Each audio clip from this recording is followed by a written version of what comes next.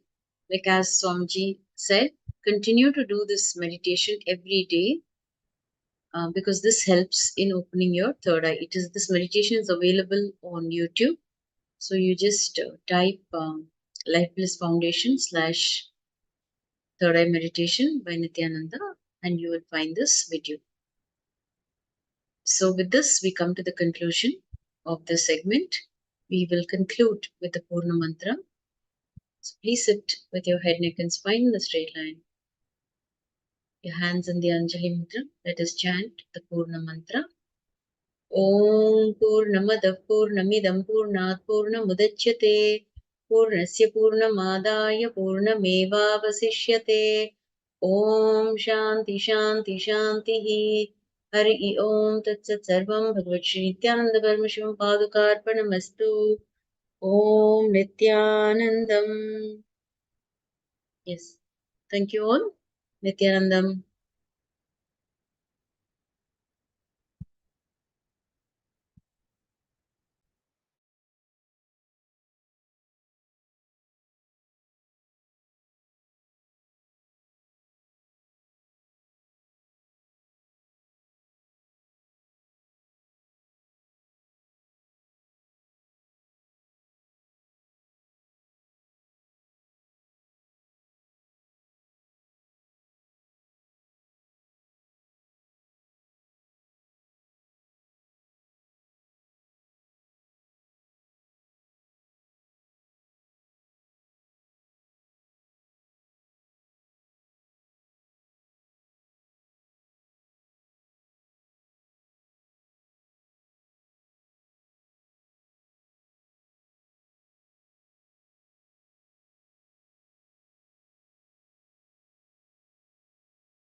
Authenticity is the best strategy planning.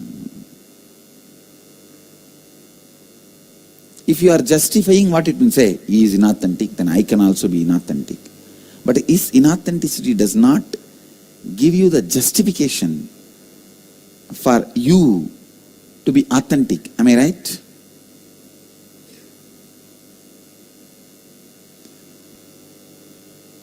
You always approach authenticity in the way of morality.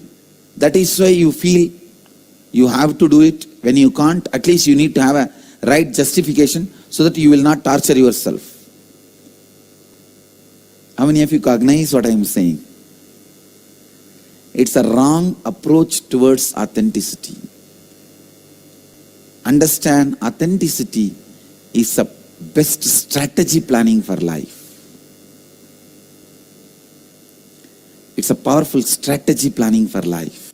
How the jealousy pattern starts in our life, I'll tell you. Listen. When somebody expects something which you can't fulfill, you don't want to project that you are not able to fulfill their expectation. You expect something from them which they can't fulfill, And then you justify, see, you are not able to fulfill, I am not going to fulfill. How many of you have done this game in your life? Raise your hand. Cognizing it. Understand what I am saying? When your brother says, hey, as a brother, you should give me this. Then you say, no, as a brother, you should give it to me.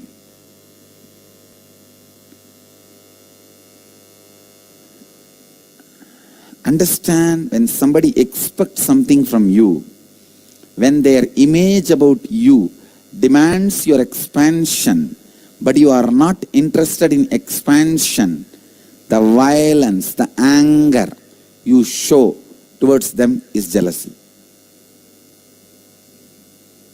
How many of you are catching it, cognizing it? One of the biggest problem with this thought patterns is, they will never let you catch them right away. They come in different ropes. They wear different garments and stand in different corner. Your thought patterns, if lust does not appear in front of you saying, I am lust, please come on. Either you live with me or you kill me. No. I am jealousy. Either you live with me or you kill me. No. Jealousy comes out as violence. You are continuously fighting with violence, but the jealousy is nicely enjoying. I am relaxed. Let him fight with my proxy. Finally, you are in losing game. The root is somewhere else. You are continuously fighting with the branch. How many of you listen, finally get tired of fighting with your patterns and give up? Raise the hand. It means you are fighting with the branches, not the root. Understand? Jealousy starts only to justify you in the beginning. Listen. How jealousy starts, Listen. First, the jealousy starts to justify. Hey, you ask me 1 crore, I will see now what I project on you and prove that you are not able to project my image, so I don't project your image. That's the way jealousy starts. Then anybody comes in your life, you use the same shield and bulldoze them. This fellow says, yes, right only. You are right. As a brother, I should do all this to you. I have not done. So you also will not do, I know. If false. Then somebody else comes and they try to ask you, hey, as a teacher, I want all this from you. You say, as a teacher, you should have done all this to me first. Then I will do all that. You project and the teacher falls. Then your father comes. As a son, you should have done all this to me. You say, as a father, you should have done all this to me. You have not done. Project, bulldoze. He falls. Then slowly, one by one, in your life, there is nobody who will expose your inauthenticity to you. How many of you understand that? When you have the space now, nobody is there to expose your inauthenticity to you. Your inauthenticity declares the self-declared king. It declares supremacy.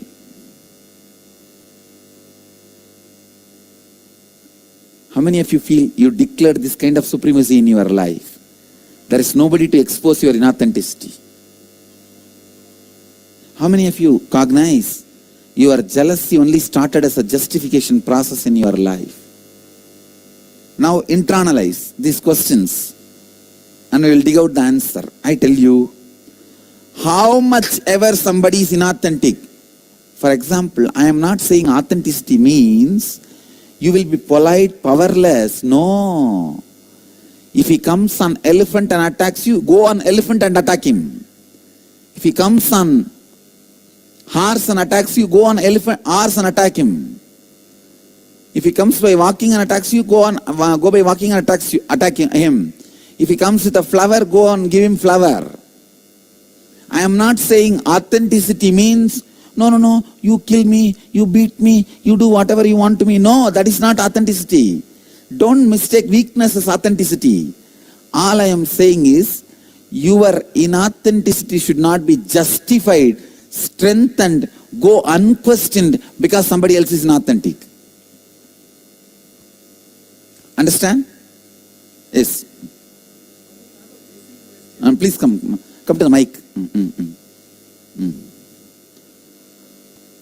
Go ahead. Switch on the mic. Please go ahead. Our understanding of authenticity is Mabakara, Ahankara and Anyakara, Swamiji. Now, the word authentic in English means genuine. So, in these three categories, when is something authentic, when is it inauthentic, Swamiji? See, when you are not aligning these three, it is non-genuineness. When you are not taking this aligned to the next peak, it is inauthentic. So when these three are not aligned, it's inauthentic, Swamiji. It is in non-genuineness. Okay. Even to be authentic, you need certain genuinity. Okay. Genuinity is the degree of authenticity. Okay. You see, in what I describe as authenticity, there are two jobs. First, aligning all these three together means the way you show you, the way you feel you, way others expect you, should all be aligned. Yes, that was understood, Swamiji. That is genuinity. Yes. Then taking this whole thing to the peak possibility is authenticity. Okay. Swamiji, till now... the best way of feeling you, best way of showing you, best way of stretching you to fulfill others' expectation. Okay, Swami. Because till now I was imagining that, the moral line is the one that divides authentic from inauthentic. No. Okay. It is not. As I said, it's not morality. It is not ethics. Okay, sir. It's a spiritual value of life. Okay. Catching it? Yes, thank you. Yes. Anybody has a question? See, because we think it's a morality only, we don't use it as a life strategy planning. It's a CEO strategy planner. Yes. Yes, go ahead. I'm not understanding something. You're defining this as for jealousy, as the cause of jealousy. Shall I do one thing? Now, if you internalize these questions and answer, I wanted you to come and share. When you share what part you have not understood, I will know. I'll repeat that. Okay. Yeah, I think of jealousy as, someone having something that you want or being something you want to be. Okay. It's a very low level definition. It's not complete definition. So if you better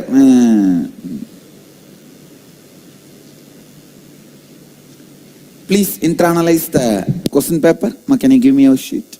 Look in and identify at least two situations that happened in your life where you experienced jealousy and you used it as justification mechanism. Look in and write down how this jealousy became a defending mechanism, defending you from your own inauthenticity. Look in, identify and wrote down how your defending mechanism protected your inauthenticity and how you declared supremacy of your inauthenticity. Please answer all this. Biggest asset. Look at me. What do you think is my courage? Yes, Swamiji. Because of these heavy lights, I just now completed one inner awakening. All of you know? We video recorded the whole inner awakening because of Tamil language. I spoke in Tamil. Yes. For Tamil channels, we video recorded. Because of heavy lights. Especially yesterday and day before yesterday, I am suffering highly with this eyes, that heat in the eyes and in today morning, if you observed in the Pada Puja, I was drowsing, but somehow I was managing. Noon. How many of you observed when I walked and came for the session, before you went for lunch? Yes. But I when I say, come on, I will take some juice or buttermilk and cool the eyes, cool the body, wear glasses for protecting the eyes, but work is work. I am not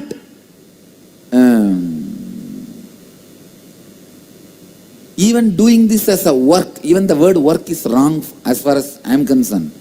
My commitment, it is my integrity and authenticity. Day in and day out. And not only that, I have to be in my best energy. Only then the subtle points can be expressed.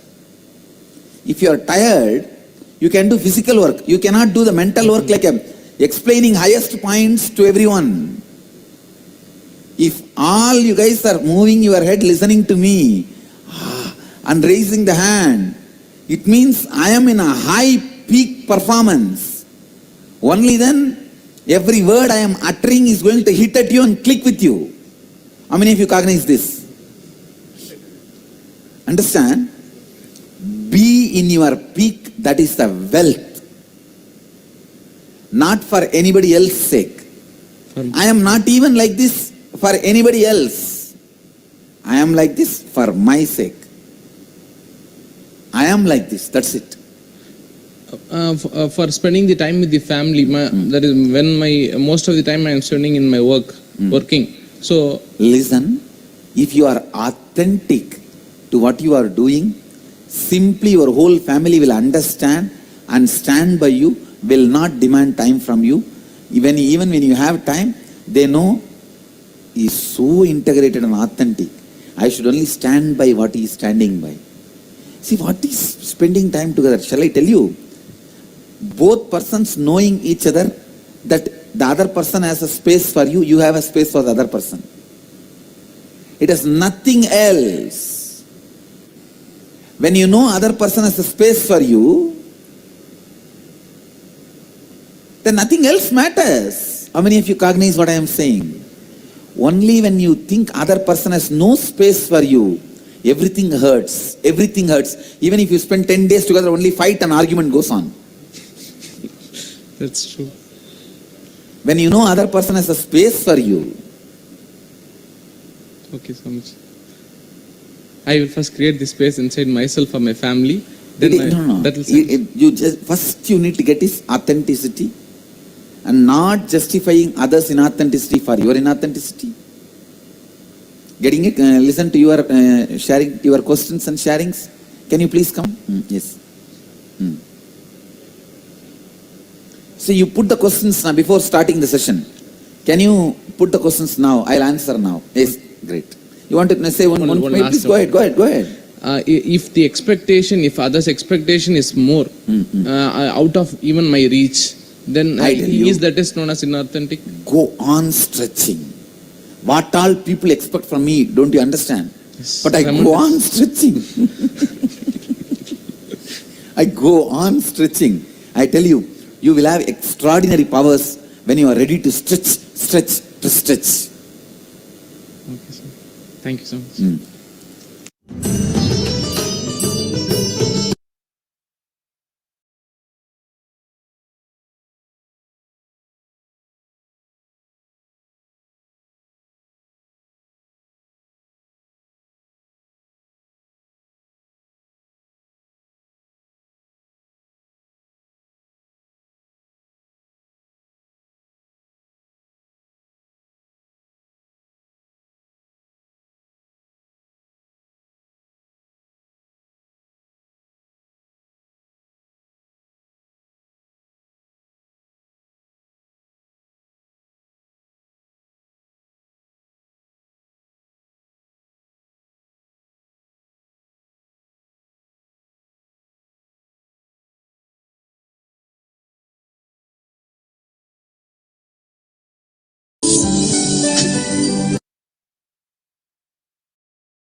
Throat center.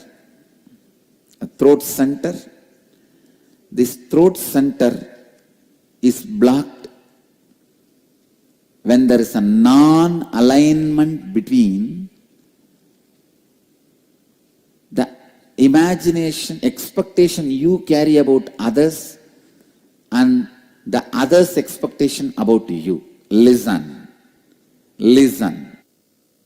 When there is a non-alignment between your expectation about others and others' expectation about you, that is where the jealousy and comparison starts. Listen.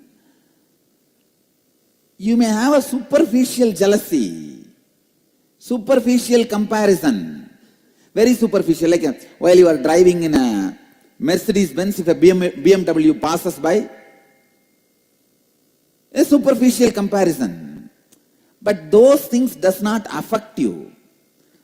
The root jealousy, the root comparison which affects you is the non-alignment of your expectation and the other person's expectation.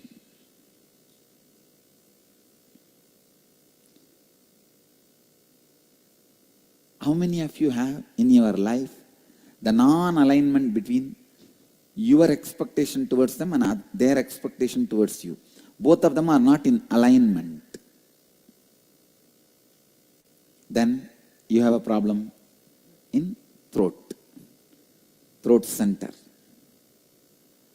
Anyakara is what you believe and project others to be for you as per your understanding. Listen. These are all like a legal definition. Anyakara is what you believe and project others to be for you. In this example, what I expect you for me and how I tell that to you. Clear? For example, now I am expecting Bhagavan to build a temple in Dallas, so I am expressing it to him. This is my Anyakara. He expects me should always honor all the words I utter and fulfill them. That is his Anyakara about me. Clear? But now there is a non-alignment where I am fulfilling but he is not ready to fulfill. Clear? So his throat has a problem.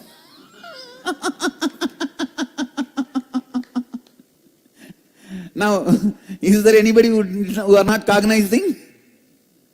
But if he builds the temple and I don't honor this time keeping or what he expects from me, then I have a problem. I have to alter, transform and stretch. Clear? Here is a volunteer. What that volunteer expects from me is Anyakara about me. What I expect from him is Anyakara, my Anyakara for him. Clear? If I fulfill his expectation and he does not fulfill my expectation, his Vishuddhi has a problem. If he fulfills my expectation and I don't fulfill, my Vishuddhi has a problem. Clear? So always be stretching, fulfilling everybody's Anyakara with whom your life is involved. Clear? Still anybody? Not clear? Come on, come to the mic. If you complete that, you cannot fulfill his expectation, then... yes, if you complete it, then no problem. Then no problem. No problem. Even then, you are not expressing your capacity. You are integrated, but not authentic. Understand? Now you will see. You will flourish in your business. You will flourish in your job. You will flourish in your relationships. In everything you will see, because you have decided not to give up on you. Understand? You have decided not to give up on you. Understand? you saw the live demonstration of somebody opening their Vishuddhi center. When he said he will not, his Vishuddhi was locked. The moment he decided he is going to do, his Vishuddhi opens. So I tell you, not giving upon you and others is the way to open the Vishuddhi. Don't give up on people. I demonstrated, I don't give up on him. I was very authentic with him. Even if he does not want to do, I did not force him. I just left it. But I am not going to give up on him. I am going to wait. I'll wait. And see to it, he realizes sometime. When I carry that cognition, I am going to wait. Immediately, he realizes. He realizes. So in all those moments, understand, my decision not to give up on you is the one which is pulling you up. That is the rope. That is the connection. Clear? Now, I'll repeat. My expectation about the other person is my anyakara about him. The other person's expectation about me is that person's anyakara about me. When there is a non-alignment between these two, Vishuddhi has a problem. Who fulfills it as flowered Vishuddhi? Who does not fulfill as a collapsed throat center? Clear? In the Vedic tradition, you are expected to wear the 6th Rudraksha in your ears because the ears which listened is honored. It is called Sundaravadam.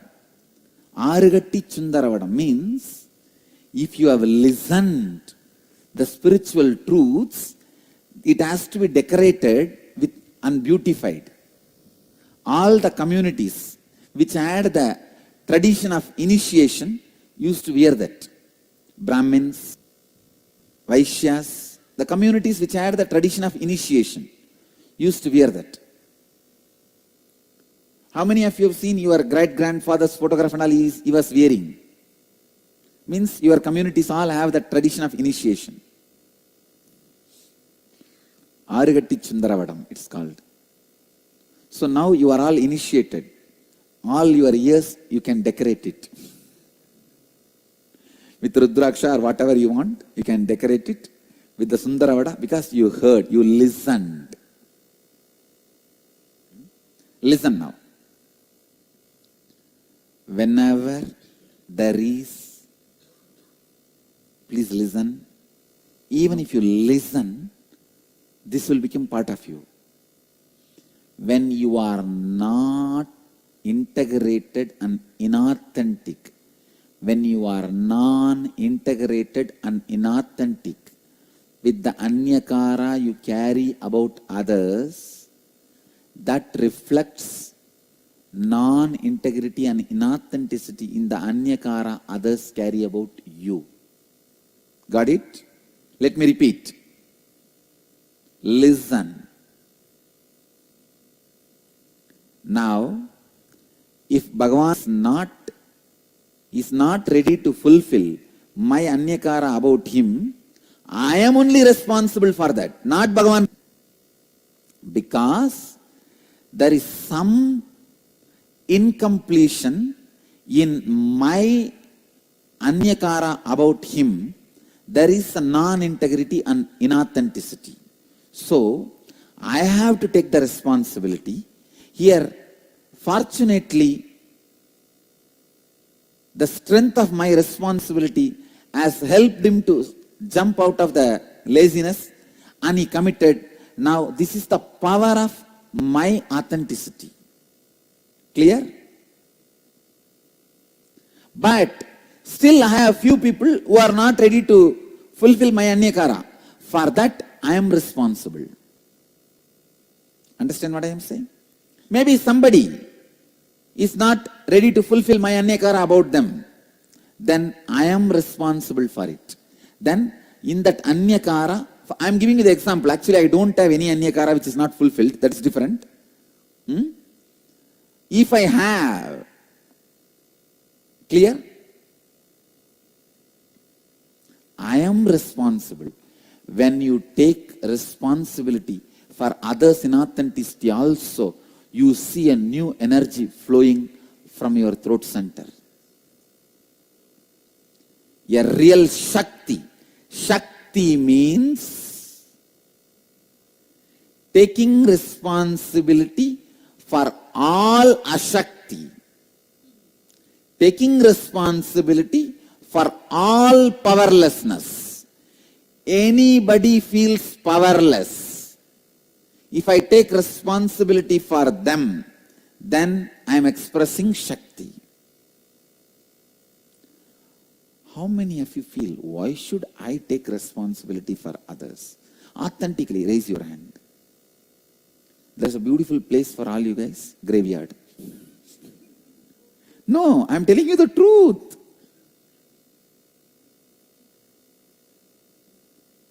Don't you understand? Life happens to you from others. Understand? Come on, the people who raise the hand, now listen. Do you cognize life happens to you from others? The same team, raise the hand. Do you cognize? See, the team which said, why should I take the responsibility for others? Raise your hand. Now, if you cognize life happens to you from others, raise the other hand also. Do you cognize life happens to you from others? So how many have not raised both the hands? You. Please come to the mic. You have all you guys drop your hands. Now, ask your question. Don't you understand life happens to you from others? No. See, what all the main relationships fills your inner space and your day-to-day activity in your life? Mother. Father. Then? Your coach. Yeah. Then? Friend, Swamiji. Friend. Then maybe a little place for me also. So, how many? 6? 6. So, do you think without the decision of these 6 people, cooperation of these 6 people, you will be able to have fulfillment in your life?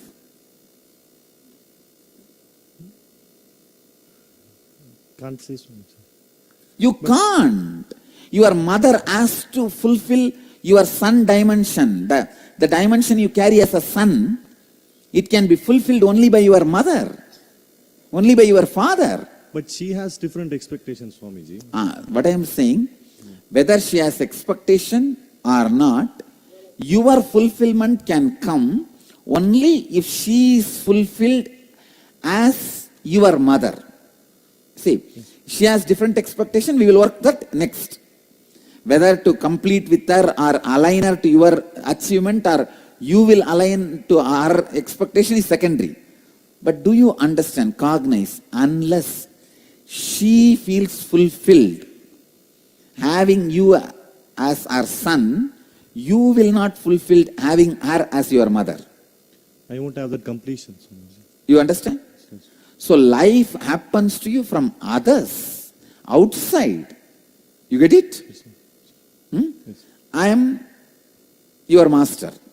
So now, only when you feel I am a complete master, I will feel you are a complete disciple and I will be fulfilled in the dimension of being your master. Otherwise, I can be fulfilled in millions of my disciples. See, if I have 1 million disciples, I may be fulfilled as a guru for all those 9,99,999 people, but not with you means I am unfulfilled, still I have to sit. Listen, you understand? So life happens to us outside. So we can't afford to say, why should I take the responsibility for others' expectation about me? Or you can say, Done. I am going to the caves in the Himalayas and I am not going to come out of the cave. But even then, who will give you food? If you just eat some fruits and tree leaves which falls from there and leaves, then you can think, even then you have to fulfill the anyakara tree. You have to pour water to it. All of you are getting it? So life enriches you, completes you, fulfills you in outside with others. You can't afford to say, why should I take the responsibility for others' anyakara about me? Clear? Listen. So now, when you take responsibility, even for others' inauthenticity, for example, I fulfill whatever Bhagavan expects. Even if he does not fulfill what I expect, I only take the responsibility even for he not fulfilling what I expect. This is the successful, a leader's attitude. This is the leader's mind, fulfilling others' anyakara about you, taking responsibility even if that person does not fulfill your anyakara about him, is leader's mind. This is billionaire's brain. I read a book, Millionaire's Mind. I give you the new book, new word, billionaire's brain. Understand? Or I can even add one more word. Trillionaire's trident. Zillionaire's zeal. I can add any number of words. This is the trillionaire's trident and zillionaire's zeal. Clear? Yes. Yeah, the question, Swami. When you talk about leadership, there is also the component of the collective consciousness of people. No. Collective consciousness is nothing but your consciousness is whether collected or not. Okay. You think I had a collective consciousness when I started the Sangha? Barren land where bears walk is very easily and snake, this is the elephant route actually. See, there's a small stream, do you guys see? In front of the Chitsabha? Right. Which flows. This is elephant route actually, from Banirghata to the Bandipur forest. This is the elephant route. And still near this railway track, there's an elephant burial, samadhi, elephant buried. Because when the elephants crash, they get hit by the train and die. After I came, there's an elephant buried just near the railway track. Any of you have seen that? There's a small samadhi built near the underbridge. Near the underbridge, and a small stone will be installed on which I wanted to install a Ganesha, but we could not do because that has become a railway land. We are not able to install. So, forest. 3,000 snakes were here because the snake farm was happening here. When the guys, when they vacated, they did not take all the 3,000. 800 has escaped. Wow. When I came to this land, they gave me this information. In the 3,000, Swamiji, we are not able to vacate. 800 escaped. You are going to live with them. They had a venom park here. They used to extract venom, snake farm here. And when they donated this land to us, they vacated. When they vacated, something has happened. 800 escaped. They are all in this land. That is the way I was given this land. And 32 borewells have been dug in this land, no water. 32 borewell, no water. When this landowner, previous owner donated this land to me, this is all the information he gave. Only you can walk and come in. You can't come by bicycle. Sitting here, I am declaring this will become an international organization, the place where the enlightenment science is taught to the world. Village boy who don't know English, who can speak only his mother tongue. Right. Did I have collective consciousness? My consciousness was collected. That's all. Right. Nothing else is responsible for anything other than you. Your pure will. Please understand, I am talking a practical science. Listen. I am giving you the essence.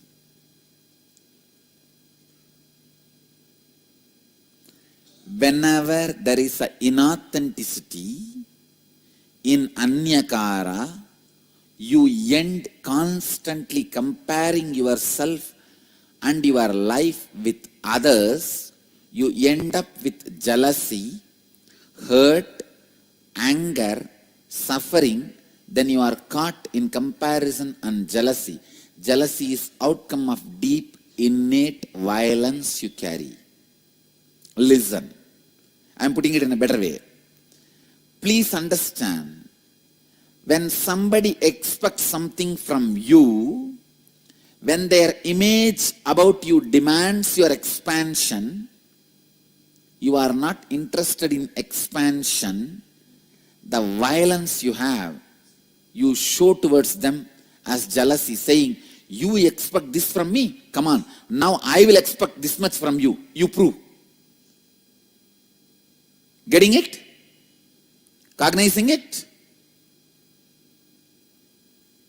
How many of you are cognizing it? Jealousy starts to justify. Listen. Jealousy starts to justify you not fulfilling others' image, or, listen, jealousy starts to justify you not fulfilling others' image. Understanding? See, I will not fulfill what he wants from me because he does not fulfill what I want from him. And I will expand what I want from him before even thinking whether he is going to fulfill or not. If he has 10 million, I will put it as 100 million I want from him. Then go there and say, see, he is not fulfilling my 100 million, so I am not going to fulfill what he wants from me. Getting it? Cognizing it? Jealousy starts as the justification. Clear? Then it becomes a violence to declare your supremacy. Let me tell you, cognize, listen. First, hey, you have 10 million. If I ask 10 million, you may give. No. I'll ask 100. So you can't. So now, because you are not fulfilling, I can justify why I am not fulfilling. Why I am not expanding me to you? Because you are not expanding you to me. As a justification, jealousy starts. Then you have justified to many people that why you are jealous. Why you are jealous. Why you are jealous. You are justified to many people. And many people have fallen with your argument. And they say, all right, you are right, you are right, you are right. Then the jealousy doesn't keep quiet. It declares, now I am the supreme. Listen. For example, I say, hey, give me 100 million. You are not giving. So now, I am also not going to fulfill your image about me. Then this fellow, yes, he says, yes, right. He falls. Then second fellow comes. For him also, I am not going to expand to you because you are not expanding to me. Justification. He falls. So one by one, when people start falling, suddenly you declare, hey, I am the most supreme. How many of you are cognizing it? Do you see in your life, in some areas, you have declared supremacy? At least one area you have to declare supremacy to keep yourself alive. If you don't declare supremacy, even in one place, you cannot tolerate you. How many of you are cognizing me?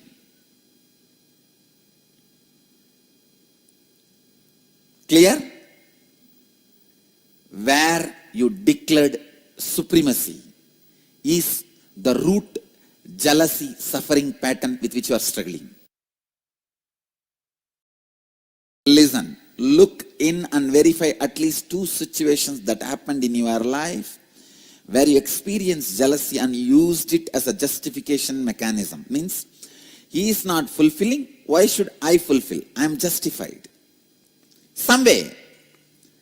And look in and identify, write down how this jealousy became a defending mechanism, defending you from your own inauthenticity. When you are not coming for morning yoga, you say everyone is not coming, then what is the wrong? Nothing wrong. I also don't need to come. This is the level of the human awareness. I tell you, even the collective consciousness theory is nothing but your justification of jealousy, saying that everybody is like that only. I was also like that. And the third, look in and identify and write down how your defending mechanism protected your inauthenticity and how you declared supremacy of your inauthenticity.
Now we will work on the third eye center, brow center.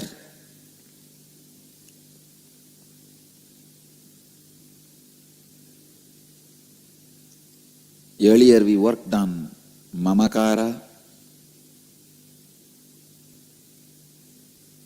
then ahankara,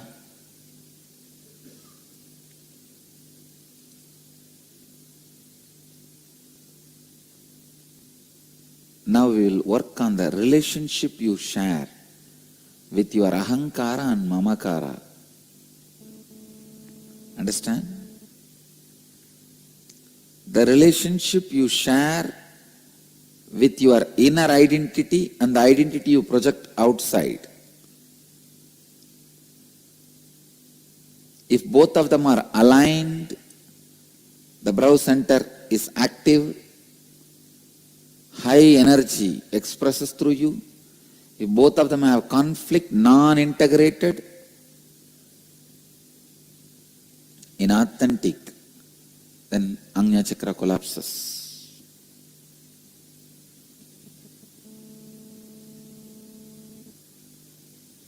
Inside you, you always project yourself lower than what you are.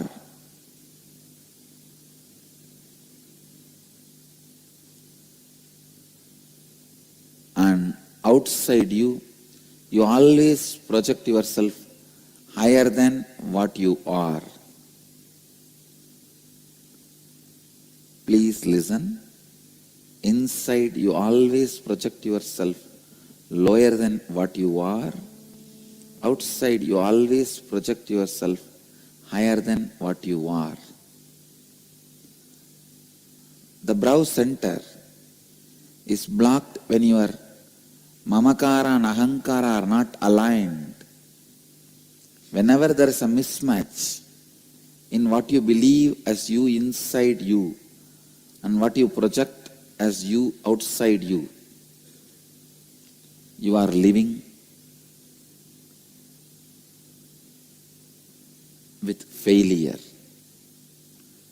Understand? This is the right word I'll use. Your plan for life is failure.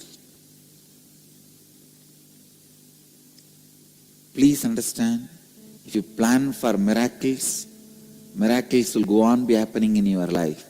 If you plan for failure, failures will go on be happening in your life.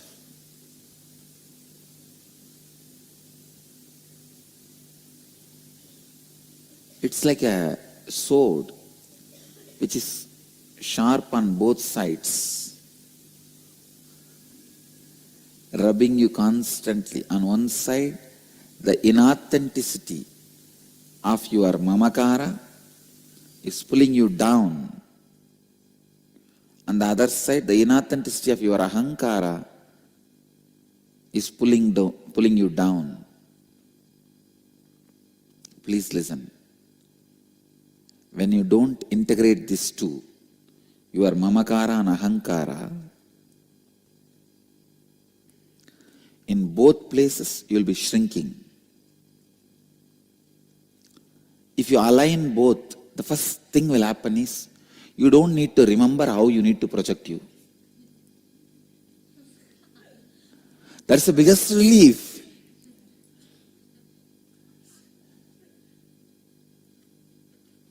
I tell you, even in the sleep or waking state, I don't need to remember at all how I should project me. I just wake up and come out. Because the mamakara and ahankara are so aligned,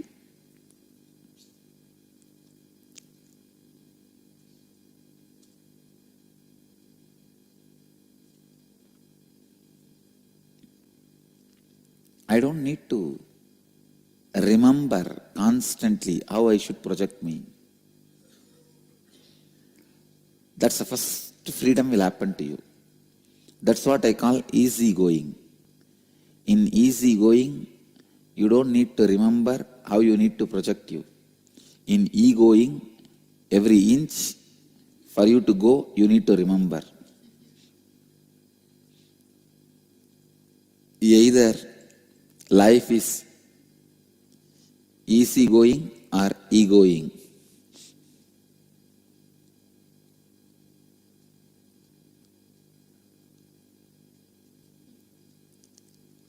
What I mean by the word aligning, let's analyze, let's understand. How to align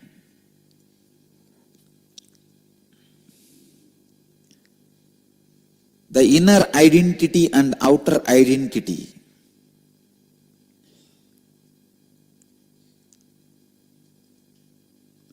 First, you need to understand both the pieces.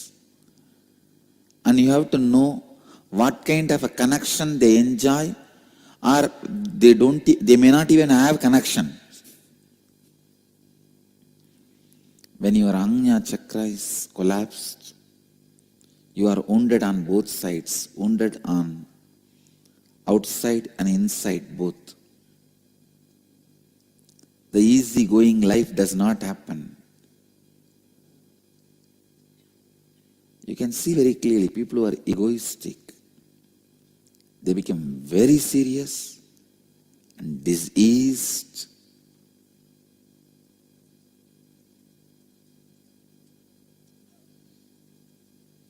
How to align them? It takes little realigning of your life for which you are afraid. That is where the problem is.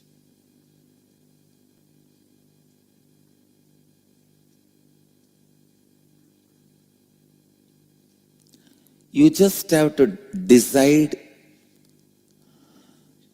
you are not going to be doing the drama of having mamakara and ahankara separate.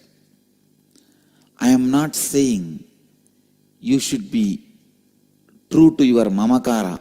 Whatever you feel inside you as you, just tell that, show it to the outside. No, because what you feel inside as a equal lies than what you show as outside. What you show as outside, if there is a 50 lies in that, what you feel as inside you, that also has a 50 lies. One of the biggest problems human beings face is they think we should just show what we are from inside. Even inside you are not what you are. What will you do about that? Even what you feel as you inside is not what you are. So aligning means if you want to stick two things, in both you have to put a Fevicol. So for alignment, both needs to be aligned. First thing, remove lies from both. Don't try to make your inner identity just like outer identity, or outer identity just like inner identity. When I say aligning, what usually you will first try to do? Outside you show you are a courageous person. Then what you do? You try inside also, let me become courageous. You tell yourself, I am courageous, I am courageous, I am courageous. That is what is positive thinking. All positive thinking is loose thinking. No, that is not going to work. And otherwise you think, all right, inside I am a powerless fellow, I will show the same way outside. Then you start telling, see, what am I? Oh, nothing works. And you bring inauspiciousness to you and anybody who sees you. Align what you feel as you inside and outside. How you know? Not by pushing the outer identity inside, or not by pulling inner identity outside. No. All of you understand the mistake you usually do? I am giving you one example. Inside, you are very frightened, outside very courageous. then what you do? You try to, aligning means, oh, inside I'll tell myself, I'm courageous, I'm courageous, I'm courageous. Then when the problem comes, I'm courageous, I'm courageous, I'm courageous, I'm courageous. No, that is not aligning. That is what you do in the name of positive thinking. No, really. All known positive thinking techniques are nothing but the junk of the outer identity, which is supposed to be discarded even from outer identity, is being inserted forcibly into your inner identity. Like what you took out through enema is being inserted through the infection. I am giving you the very visual. Which you took out through enema is supposed to be removed from your house itself. But you get a glucose bottle and send the whole thing inside. That is what is your positive thinking. Most of the time,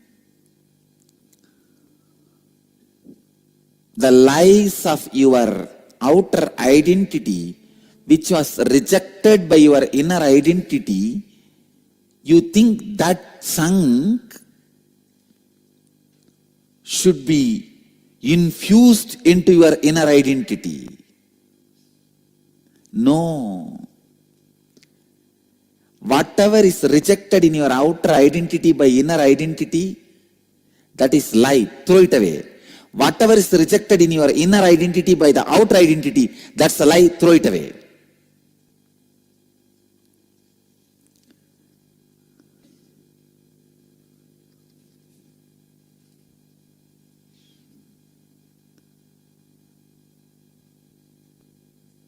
Your positive thinking is not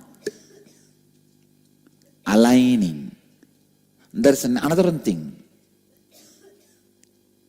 you try to do to align. Go on talking about what you think as you to others. That is what you do lying down on the couch of the psychiatrist.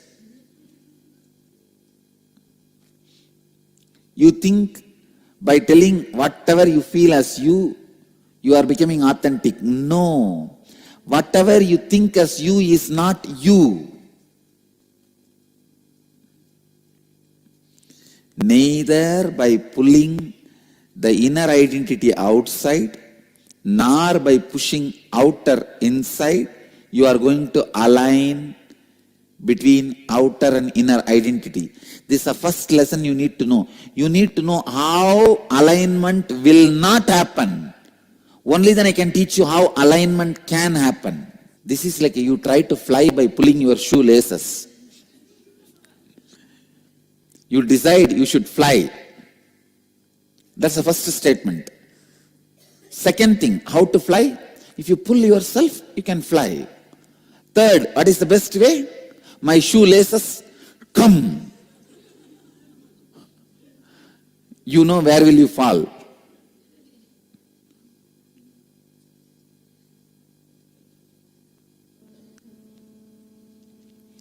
Trying to fly by pulling the shoelaces is not going to work.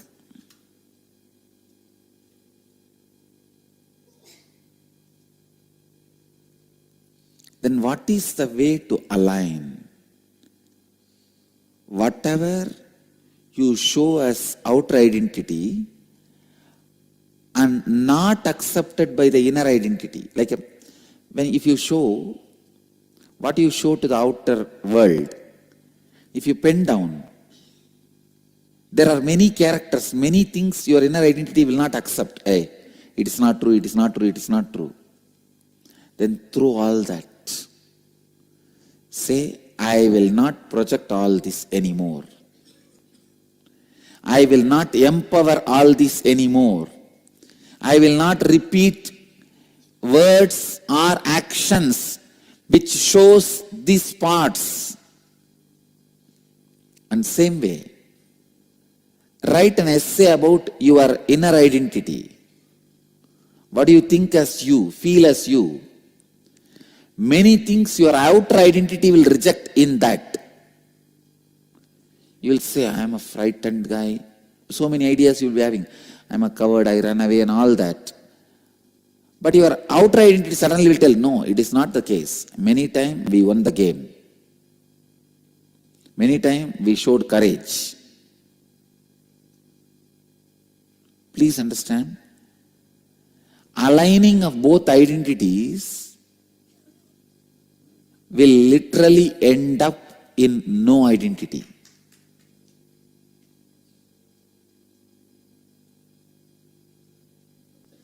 Understand? Will end up in no identity. It is like Gopas. They have beaten each other and killed their whole generation, their whole civilization. Nobody outside came and killed. See, always in the war, it is never decided who is right. It's only decided who is left. War does not decide who is right. It only decides who is left. Usually in the war, somebody comes and kills, and the person who kills others, they are left alive. But the Gopas had unique war. Dwaraka, the Krishna's civilization, Krishna's disciples, Krishna's, or I can say, Krishna's citizens. They killed each other and finally nothing was left. Same way,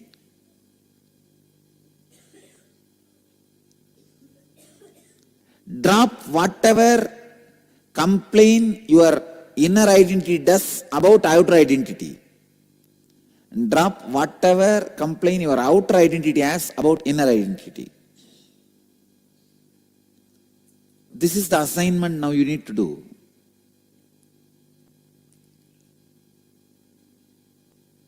It's a 2 minutes assignment.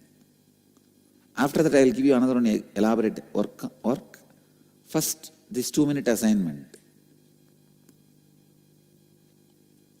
Describe all the qualities of your outer identity.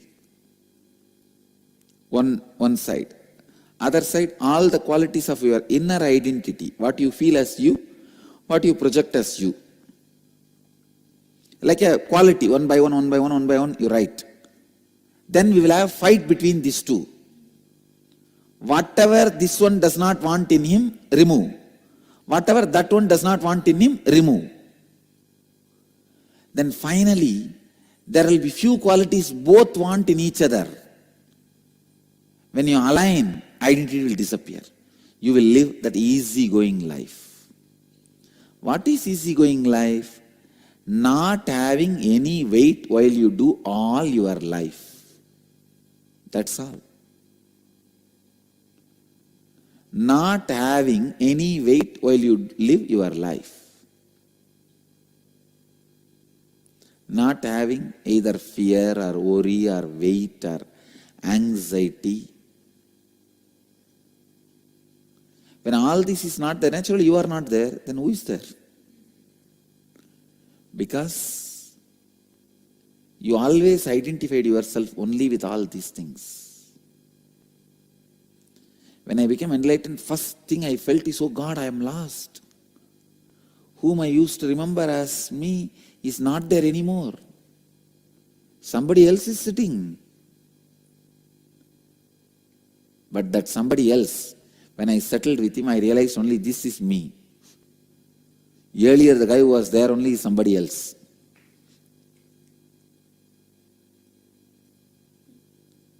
Let's do this assignment. Your outer identity and inner identity. Describe like qualities. Outside, I show myself courageous. and I am rich. Outside, how you project, I am rich. Inside, you will be feeling, no, I am poor. Outside, you will be showing as if you are a spendthrift, you spend, you are charitable, and all that. Inside, you know, I am a miser, I don't touch. I don't even buy toilet paper. I bring it from the airport.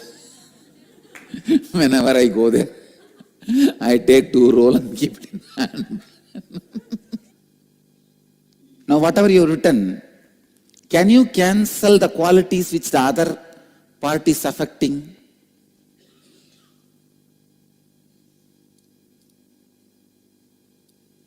See, if there is something in inner identity which outer identity does not like or does not reflect, cancel that. If something outer, the inner identity does not like, does not fall in tune, cancel. Finally, you will see only one or very few qualities where the other person does not fight. When you start living those few, you will just live without identity. Means in easiness. Understand? This kriya is mainly to awaken the non-mechanical parts of your brain to align both the identities. So the posture is Batta Batmasana. I don't know how many of you will be able to do. Try.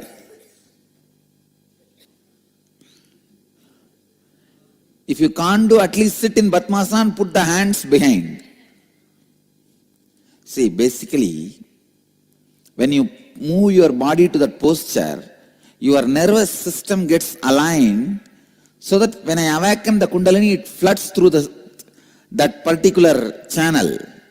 Without using your hands, now you have to control your breathing by the will. It's actually a process to raise the power of your will. The willpower is required to align the inner and outer identity. Ready? Inhale through left and exhale through right. No. You are going to do it and you can do it. You can.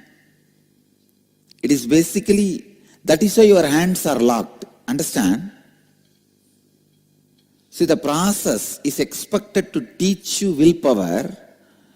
You can train willpower through the breath, the controlling of the breath. Inhale through left and exhale through right without using the fingers. No hands. You will not use the hands to control the nostril. No.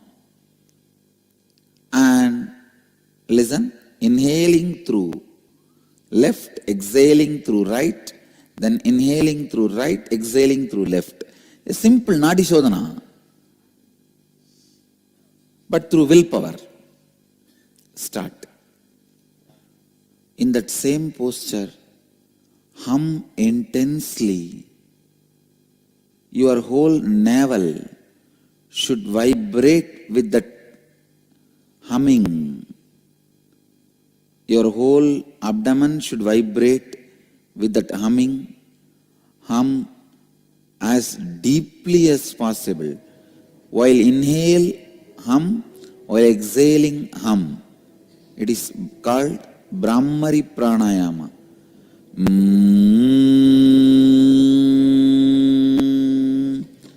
Do it as deeply as possible and as intensely as possible. Sit in silence, keeping the awareness on your third eye, between the brows, eyebrows, in the brow center, but retain the same posture.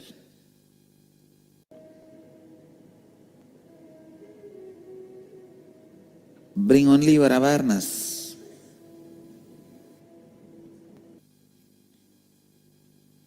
You can open your eyes. So now, let's gather for next session. Thank you.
All the participants from all over the world gathered here, and all the participants gathered all over the world in different cities.